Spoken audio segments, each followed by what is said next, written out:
8ই মে 1899 সালে মহান বিপ্লবী এবং চাপেকর ভাইদের একজন বাসুদেব হরি চাপেকর শহীদ হন। বাসুদেব হরি চাপেকর, দামোদর হরি চাপেকর এবং বালকৃষ্ণ হরি চাপেকর ছিলেন তিন ভাই, যাদেরকে চাপেকর ভাই বলা হয়। এই তিন ভাই ভারতের স্বাধীনতার জন্য জীবন উৎসর্গ করেছিলেন।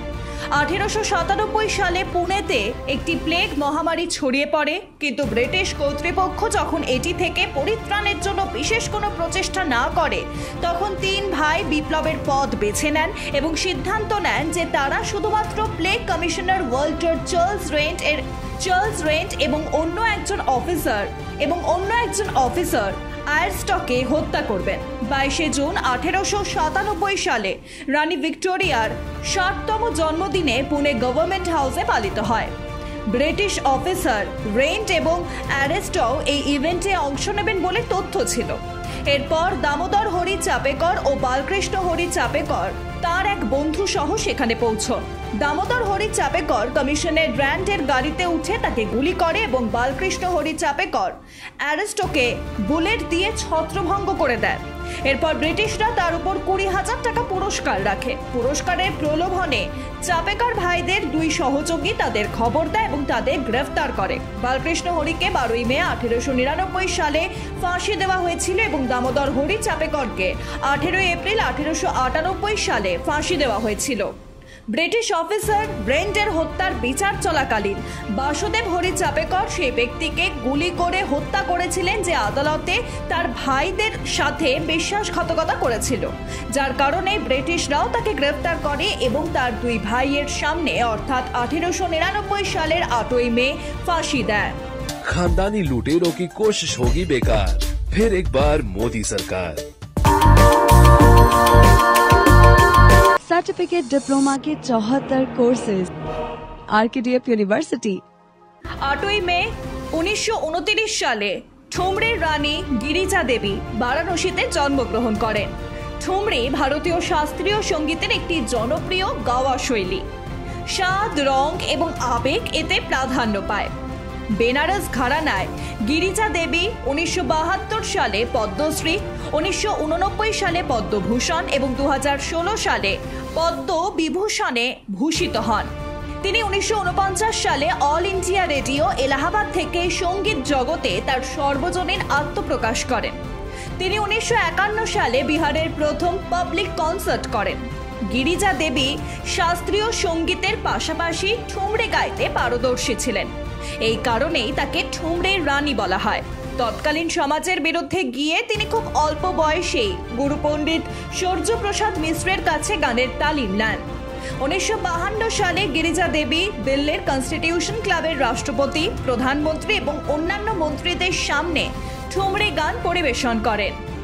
8ই মে 2007 সালে সিওয়ান আদালত আরজেডির কুখ্যাত সাংসদ মোহাম্মদ সাহাবুদ্দিনকে একজন সিপিআই কর্মীকে হত্যার জন্য দোষী সাব্যস্ত করে এবং তাকে যাবজ্জীবন কারাদণ্ডে দণ্ডিত করে। সাহিবুদ্দিন 1990 সালের বিধানসভা নির্বাচনে নির্দল হিসেবে জয়লাভ করেছিলেন। এরপর লালু যাদবের সঙ্গে তার ঘনিষ্ঠতা বেড়ে যায় এবং 1996 সালে সাহাবুদ্দিন সাংসদ হয়ে লোকসভায় পৌঁছন। সাহাবুদ্দিনের অপরাধের তালিকা বেশ দীর্ঘ ছিল, কিন্তু 16ই আগস্ট 2004 সালে তিনি সাহাবুদ্দিনের সবচেয়ে নৃশংস অপরাধ বলা যেতে পারে। প্রকৃতপক্ষে তারা চাঁদাবাজির বিরুদ্ধে প্রতিবাদ করলে তিনি সিওয়ানের মুদি ব্যবসায়ী চন্দ্রশেখর প্রসাদের 3 ছেলেকে মারধর করেন, তাদের একটি স্তম্ভের সাথে বেঁধে অ্যাসিডে স্নান করেন। এই ঘটনাস্থলেই 2 ভাই মারা গেলে রাজীব প্রসাদ কোনো মতে সেখান থেকে পালিয়ে যান, কিন্তু পরে তাকেও খুন করা হয়। এই মামলায় 2015 সালের 9 ডিসেম্বর সাহাবুদ্দিনকে যাবজ্জীবন কারাদণ্ড দেওয়া হয়।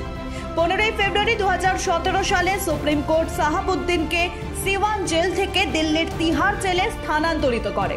এরপর 2021 সালের 1 মে তিনি করোনা ভাইরাসে আক্রান্ত হয়ে মারা যান। লালু প্রসাদ যাদব কুখ্যাত অপরাধী মোহাম্মদ সাহাবুদ্দিনের মৃত্যুকে ব্যক্তিগত ক্ষতি বলে বর্ণনা করেছিলেন। অক্সিজেন আবিষ্কারকারী বিজ্ঞানী অ্যান্টিয়াইন ল্যাভেসিয়ার 1794 সালের 8ই মে প্যারিসে জন্মগ্রহণ করেন। যদিও কার্ল উইলহেম সেলি 1771 সালের জুন মাসে অক্সিজেন তৈরি করেছিলেন। তিনি তার আবিষ্কারটি কোথাও প্রকাশ করেননি। 1775 থেকে 80 সালের মধ্যে অ্যান্টাইন ল্যাভোইসিয়ার অক্সিজেন আবিষ্কারে গুরুত্বপূর্ণ অবদান রেখেছিলেন। তিনি জিনিসপত্র পোড়ানো এবং শ্বাস প্রশ্বাসে অক্সিজেনের ভূমিকা আবিষ্কার করেছিলেন। রাসায়নিক উপাদান হিসেবে অক্সিজেন আবিষ্কারের কৃতিত্ব ল্যাভোইসিয়ারের। তাকে আধুনিক রসায়নের জনকও বলা হয়। রসায়নের ক্ষেত্রে তিনি পদার্থবিদ্যায় নিউটন এবং জীবন বিজ্ঞানে চার্লস ডারউইনের সমান স্থান পেয়েছেন। 1794 সালে এই দিনে অ্যান্টাইন ল্যাভোইসিয়ারকে রাষ্ট্রদ্রোহিতার অভিযোগে অভিযুক্ত করা হয়েছিল এবং তাকে মৃত্যুদণ্ডও দেওয়া হয়েছিল। সরকার পরে বলেছে যে ল্যাভোইসিয়ারকে দোষী সাব্যস্ত করা একটি ভুল ছিল। खानदानी लुटेरों की कोशिश होगी बेकार, फिर एक बार मोदी सरकार। सर्टिफिकेट डिप्लोमा के 74 कोर्सेज आरकेडीएफ यूनिवर्सिटी। 8ই মে ইউরোপে বিজয় দিবস হিসেবে পালিত হয়। প্রকৃতপক্ষে 1945 সালের এই দিনে জার্মানির পরাজয়ের মধ্যে দিয়ে ইউরোপের দ্বিতীয় বিশ্বযুদ্ধের সমাপ্তি ঘটে। হিটলারের আত্মহত্যার পর 7ই মে জার্মানি আত্মসমর্পণ করে, কিন্তু আত্মসমর্পণের কাগজে 8ই মে স্বাক্ষর করায় এই দিনটির নামকরণ করা হয় বিজয় দিবস। তবে এই দিনে বিশ্বযুদ্ধ পুরোপুরি শেষ হয়নি। আমেরিকা ও ব্রিটেনের নেতৃত্বে কোয়ালিশন বাহিনী 1975 সালের আগস্ট পর্যন্ত জাপানকে পরাজিত করতে পারেনি। 2 সেপ্টেম্বর 1945 সালে আনুষ্ঠানিকভাবে দ্বিতীয় বিশ্বযুদ্ধের সমাপ্তি হিসেবে বিবেচিত হয়। 1939 থেকে 1945 সাল পর্যন্ত চলা দ্বিতীয় বিশ্বযুদ্ধে 6 লাখেরও বেশি মানুষ নিহত হয়েছিল।